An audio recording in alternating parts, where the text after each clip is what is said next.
Bismillahirrahmanirrahim. Assalamualaikum warahmatullahi wabarakatuh. Salam hormat kepada Bapak dan Ibu Asesor.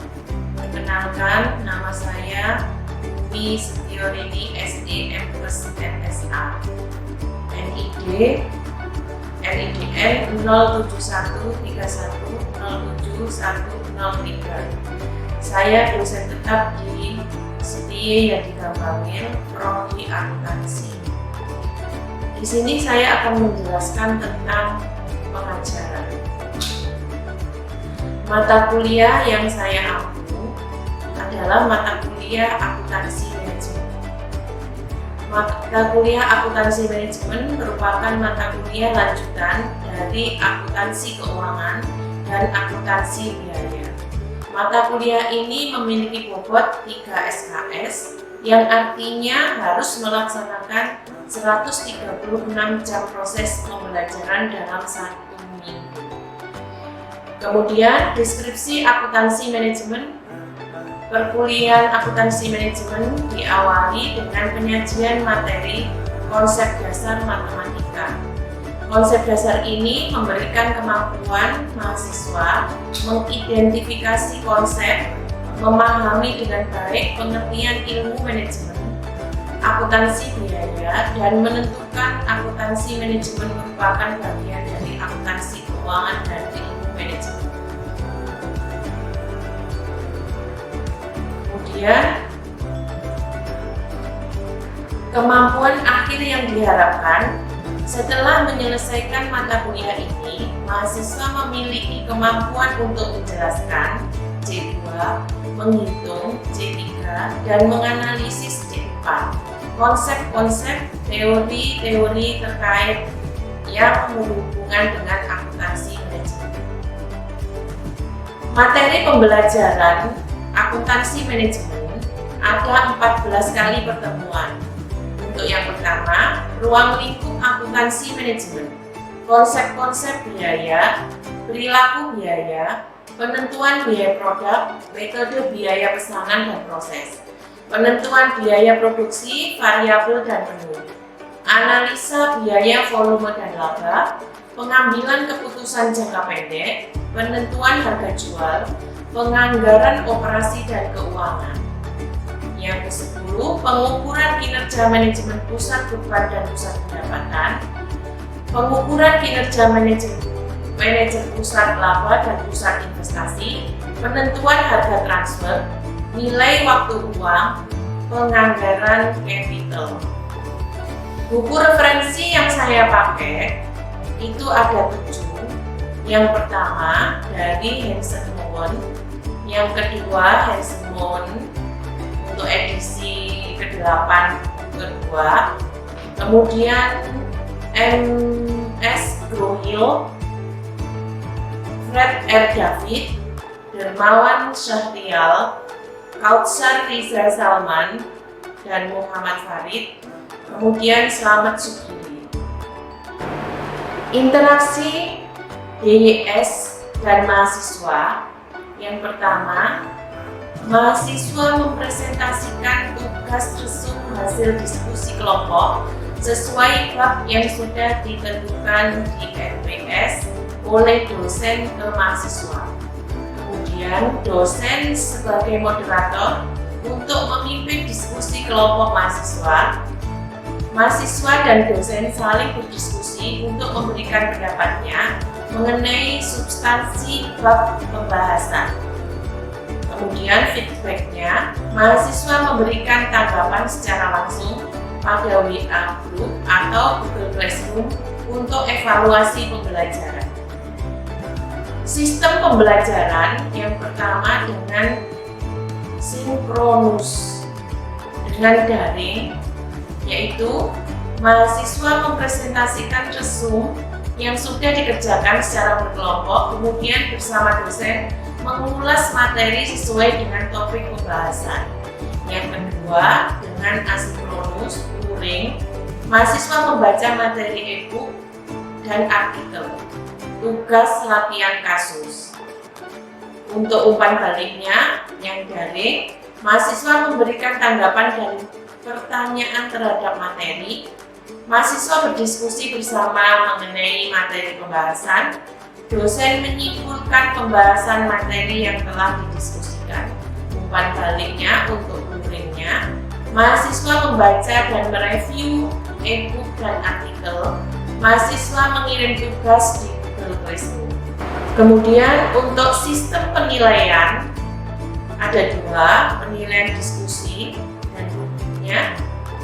Indikator penilaian diskusi mahasiswa mengajukan pertanyaan, menunjukkan dukungan keanggotaan ke anggota lain, membantu menjawab pertanyaan kelompok lain, merespon dengan baik masukan dari teman, menggunakan bahasa sopan dan jelas.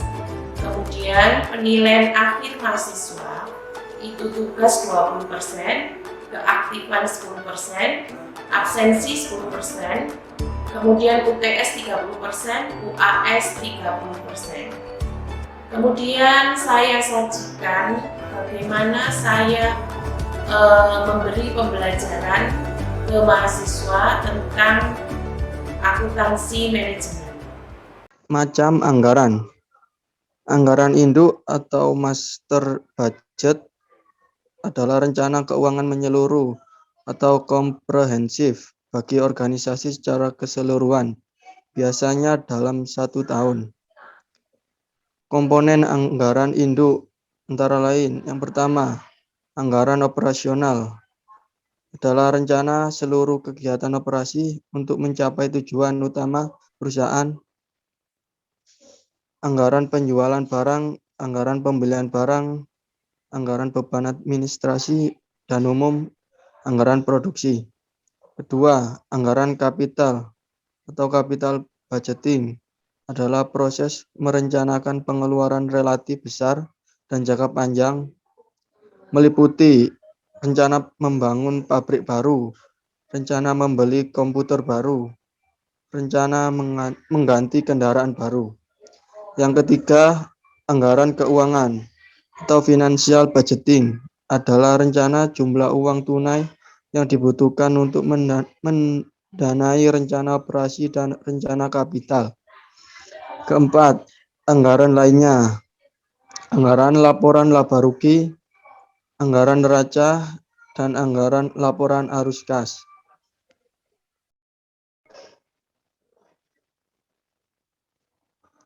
Pendekatan penganggaran.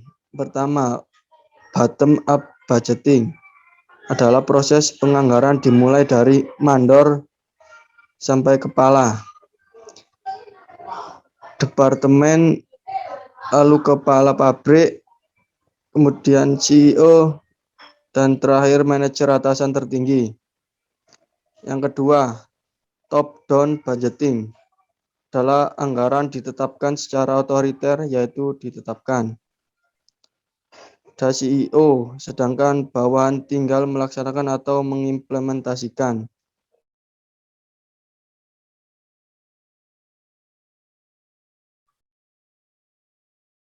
Silakan Mbak Ananda. Anggaran penjualan. Anggaran penjualan produk perusahaan untuk mencapai laba perusahaan setahun kemudian. Contohnya perkiraan taksiran penjualan industri, jumlahnya 1.200.000.000 unit. Kemudian target pangsa pasar 10%. Anggaran volume penjualan 120 unit, anggaran harga jual per unit 100, anggaran penjualan 120 juta.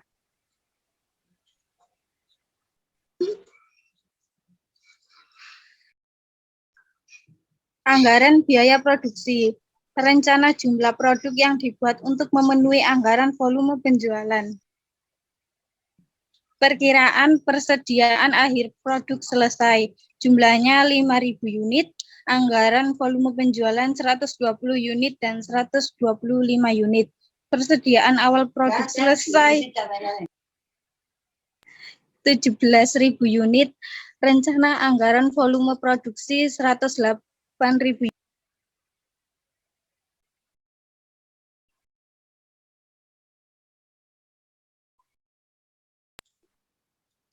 anggaran pembelian bahan baku.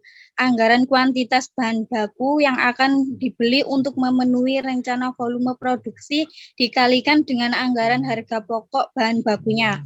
Kuantitas bahan baku yang dibeli dihitung dengan formula perkiraan persediaan akhir bahan baku jumlahnya 12.000 unit, bahan baku yang dibutuhkan untuk produksi 108.000 kali 4 unit, 432.000 unit, persediaan awal bahan baku 10.000 unit, bahan baku yang akan dibeli 434.000 unit, anggaran harga beli bahan baku per unit 3, anggaran pembelian bahan baku 1.302.000.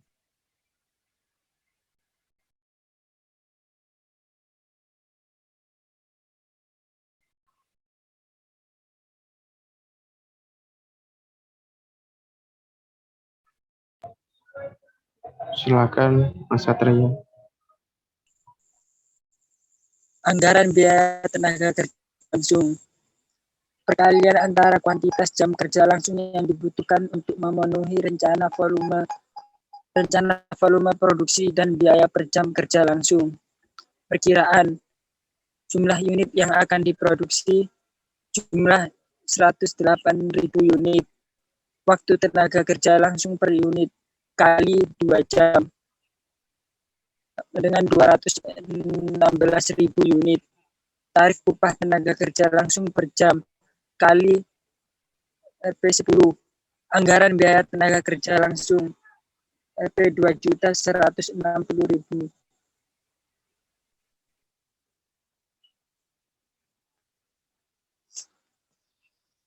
Anggaran biaya overhead pabrik atau BOP. Anggaran BOP tetap dan variabel selama di 1 tahun anggaran ke depan. Biaya variabel tergantung besar kecilnya volume kegiatan. Biaya tetap jumlah totalnya tetap selama 1 tahun. Anggaran biaya produksi total per unit untuk produksi 108.000 unit. Perkiraan variabel 108.000 unit kali 5, jumlah 540.000.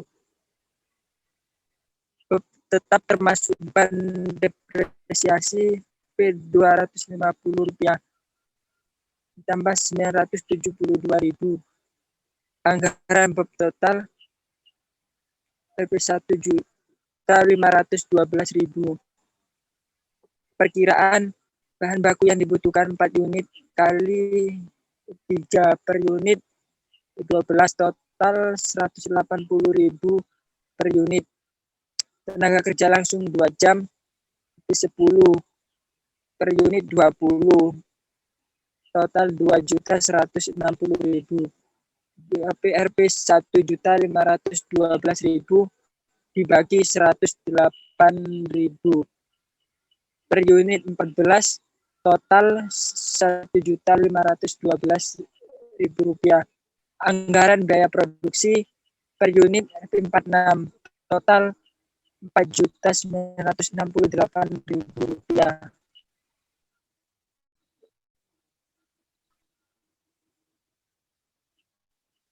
Anggaran beban administrasi umum dan penjualan. Rencana beban untuk melakukan kegiatan di bagian administrasi dan umum selama 1 periode yang akan datang.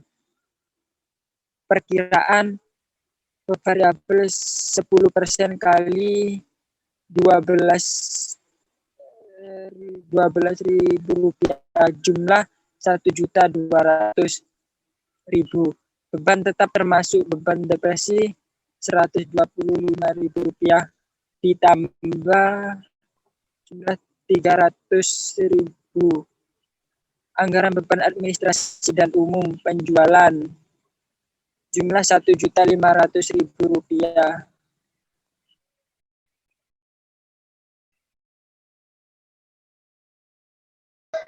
Silakan Mbak Zawa.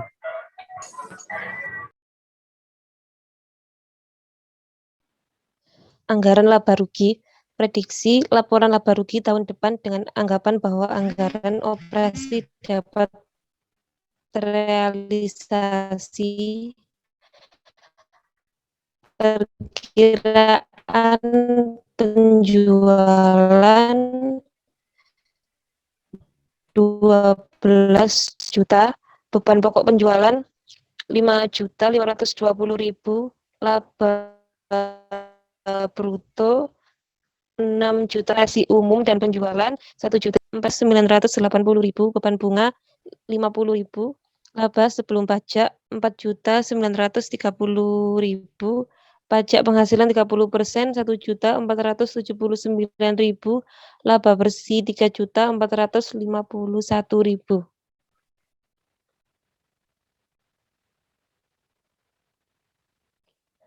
Anggaran neraca, perkiraan neraca posisi keuangan pada akhir tahun dengan asumsi seluruh anggaran operasi, anggaran kapital, anggaran pendanaan terrealisasi seluruhnya.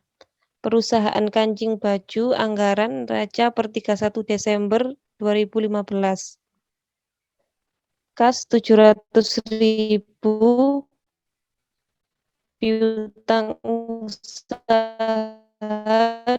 2.400.000, persediaan bahan baku 36.000, persediaan produksi selesai 230.000, aset tetap biaya perolehan 3.600.000, akumulasi penyusutan 375.000, total 6.591.000. Utang upah 216.000, utang pajak 147.900.000, utang bank 1.024.000, saldo laba 6.500.000.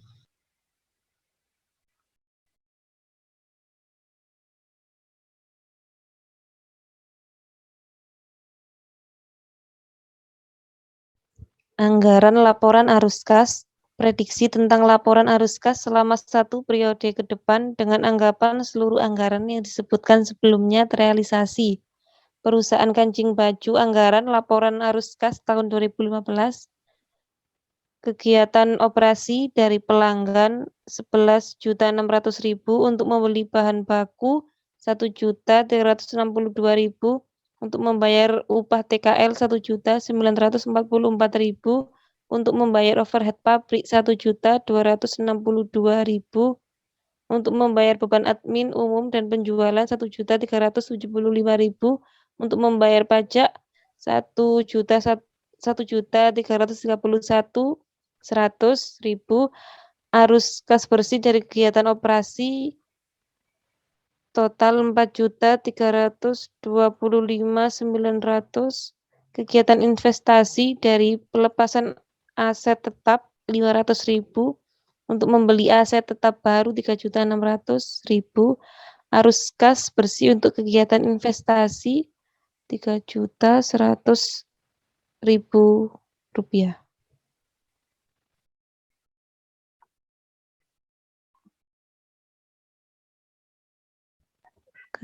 Kegiatan pendanaan 50.000, untuk membayar bunga 1.475.900, untuk membayar pinjaman bank 1.525.900, arus kas bersih untuk kegiatan pendanaan, arus keluar kas bersih selama setahun ditambah saldo awal kas 1 juta, saldo kas akhir tahun 700.000.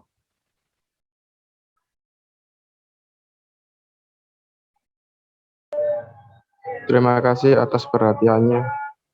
Saya kembalikan ke Bu Umi. Ayo silakan kita diskusikan bareng. Ya, Bu. Ya. Siapa namanya? Andra. Saya, Bu. Ya. Saya mau bertanya, Bu. Ya, Andra. Ya. Silakan. Apa tujuan suatu perusahaan dalam menyusun anggaran dan seperti apa kriteria sebuah anggaran dikatakan baik? Silakan ditulis di komentar ya Mas Andra. Oh, ya Mas Badar. Terima kasih Mas Andra. Muhammad Mustafa. Oke, Ya. yang terkait fungsi anggaran, Bu. Untuk slide kedua, fungsi anggaran tadi ada beberapa, itu sekitar 4. Mungkin untuk yang keempat, untuk fungsi sebagai dasar penilaian kinerja, butuh penjelasan sedikit, Bu. Terima kasih.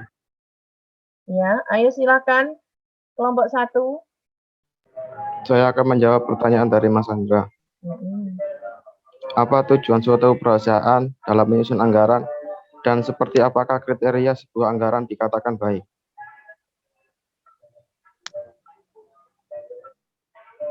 Tujuannya untuk membuat laporan keuangan yang akan digunakan untuk bahan pertimbangan baik untuk modal atau menarik investor keluar untuk mendanai jika perusahaan kita membutuhkan modal.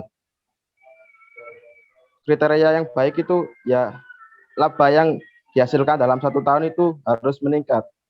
Tidak boleh ada rugi. Seperti itu Mas Andra, bagaimana? Ya, baik. Gimana Mas Andra? Ya, Bu. Ya, jadi intinya, kan tadi pertanyaannya tujuan perusahaan menyusun anggaran.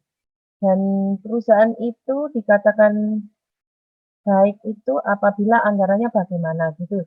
Jadi saya simpulkan bahwa kenapa sih perusahaan itu harus menyusun anggaran? Dan anggaran yang bagaimana yang dikatakan baik?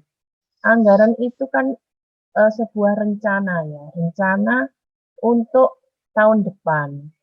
Jadi perusahaan itu harus menyusun anggaran supaya nanti dalam operasional perusahaan itu bisa efisien. Jadi misalnya, kan tadi sudah dianggarkan untuk pembelian bahan baku, ya kan? Jadi pembelian bahan baku itu dianggarkan misalnya 10 miliar, ya kan? Jadi perusahaan pada saat pelaksanaan pembelanjaan bahan baku itu tidak boleh lebih dari 10 miliar. Sudah dipatok dengan anggaran 10 M misalnya. Jadi ya itu yang harus dijalankan. Kalau misalnya perusahaan itu yang dianggarkan 10 M, kemudian belanja menjadi 20 M, itu dikatakan bahwa perusahaan itu anggarannya tidak efektif. Atau bisa dikatakan kinerjanya jelek. Ya. Jadi anggaran itu juga merupakan penilaian kinerja bagi seorang manajer. Kalau misalnya melebihi dari target, itu dikatakan bahwa tidak efisien, dikatakan gagal dalam penyusunan anggaran. Jadi harus pinter-pinter seorang manajer itu menyusun anggaran berdasarkan pengalaman tahun lalu. Jadi seperti itu. Begitu ya Mas Andra? Iya, Bu. Ya. Sekarang pertanyaan yang kedua. Silakan Bentar, Mas Bu. Haji Ahmad Yang Ibadah. terkait anggaran tadi, Bu. Mm-mm. Apakah di dalam perusahaan itu, adakah dalam 1 tahun itu ada perubahan anggaran? Kalau kayak instansi kan biasanya kan ada perubahan anggaran BAPBD katanya. Apakah di perusahaan juga ada semacam kayak seperti itu? Ya, bisa. Jadi anggaran itu bisa dirubah kalau misalnya kasusnya emergensi kan seperti itu. Jadi perlu adanya perubahan anggaran. Tentunya juga harus rapat manajemen, bukan langsung diputuskan. Diputuskan sendiri maksudnya. Jadi rapat dulu, anggarannya nanti ada perubahan anggaran. Jadi bukan aturan yang aturan yang sangat baku, tapi fleksibel sifatnya. Jadi anggaran itu yang misalnya kalau dalam keadaan yang darurat, katakanlah misalnya ada bencana alam, sehingga perusahaan itu harus membeli bahan baku tidak seperti yang dianggarkan, sulit katakanlah bahan bakunya.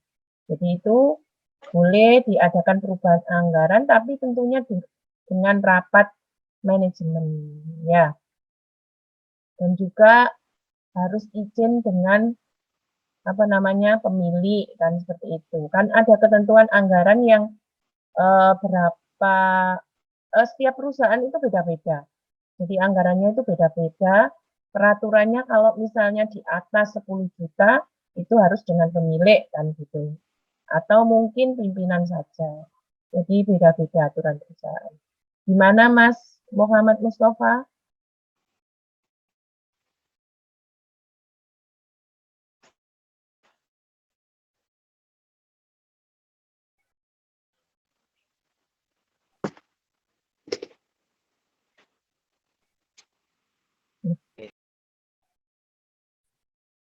Sudah hilang Mas Muhammad Mustafa.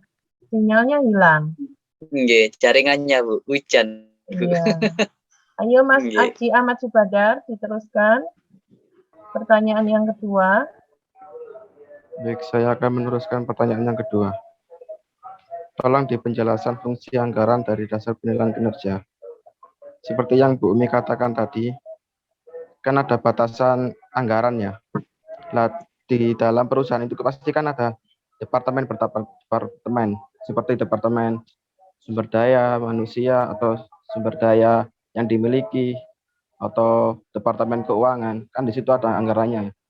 Nah, jika dalam departemen itu melewati batas anggaran, berarti kan bisa dikatakan departemen itu ada masalahnya.